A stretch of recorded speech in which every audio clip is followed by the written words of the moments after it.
Wise understanding. As we engage in the world rather than withdraw from it, we can use wise understanding to live without clinging, attachment, or craving. By paying attention to our actions and the result of those actions, we can begin to change where our choices are leading. If we intend to act in ways that have positive results, and if we're aware of the true intention and the nature of our actions, then we'll see better results. Better, meaning less suffering and less harm.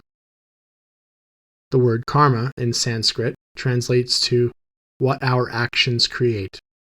Any intentional act, mental, verbal, or physical, is a kind of karma. Skillful or wise actions strengthen our sense of balance, kindness, compassion, loving, and equanimity. When we act unskillfully or unwisely, when we steal, lie, take advantage of somebody else, or cause intentional harm based on our own cravings or delusions, it creates an immediate sense of imbalance.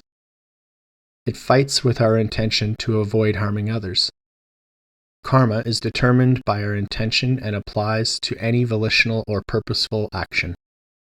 The result of our volitional actions may be an increase in our happiness or may lead to additional suffering. There is no actor apart from action, and there is no action without intention. Unskillful actions leave us less able to meet the next challenge or pain we face.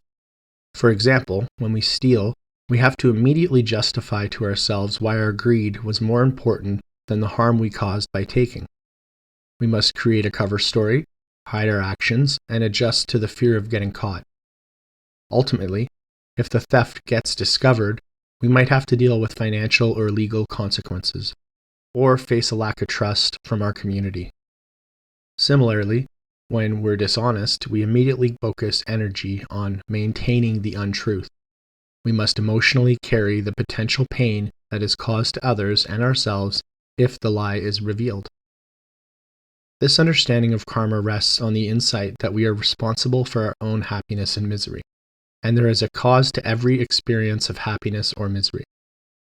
From a Buddhist point of view, our choices, which are dependent on our present mental, moral, intellectual, and emotional conditions, decide the effects of our actions. If we act skillfully with understanding and compassion, it's possible to cause positive, beneficial effects for ourselves and others.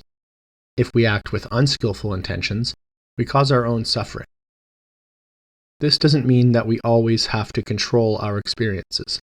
No matter how skillfully we act, the external world, people, places, things, societal structures, might not give us what we want.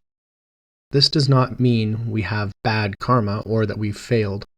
It just means that we're not in control of everything and everyone. The point is that, regardless of what the outside world throws at us, we're responsible for how we respond to it and how we tend to our internal world.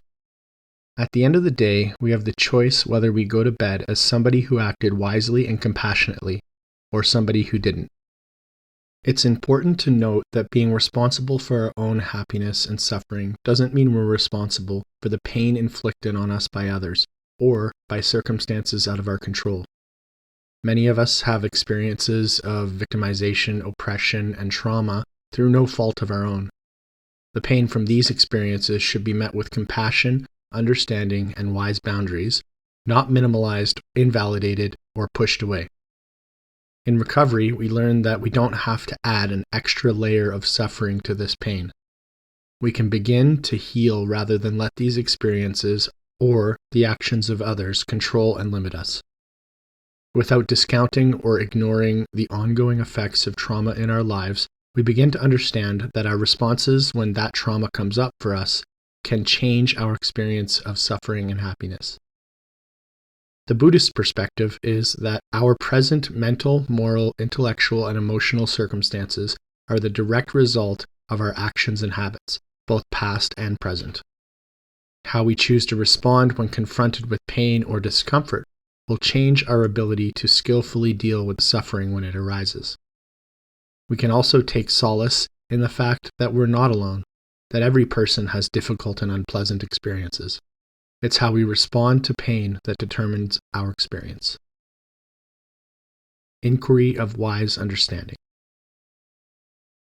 Think of a situation in your life that is causing confusion or unease. What is the truth of this situation? Are you seeing clearly, or are you getting lost in judgment, taking things personally in stories you're telling yourself or repeating past messages you've internalized? How? Is your vision clouded by greed, hatred, confusion, clinging, attachment, or craving? How? In what situations and parts of your life do you have the most difficulty separating wants from needs? Are there areas or relationships where the drive to get what you desire overshadows any other consideration? Has this changed since you began or continue in recovery? Are there parts in your life where you are driven to continue unpleasant experiences because you think you must or need to? How is karma, the law of cause and effect, showing up right now? Where in your life are you dealing with the effects or aftermath of action you took in the past, both positive and negative?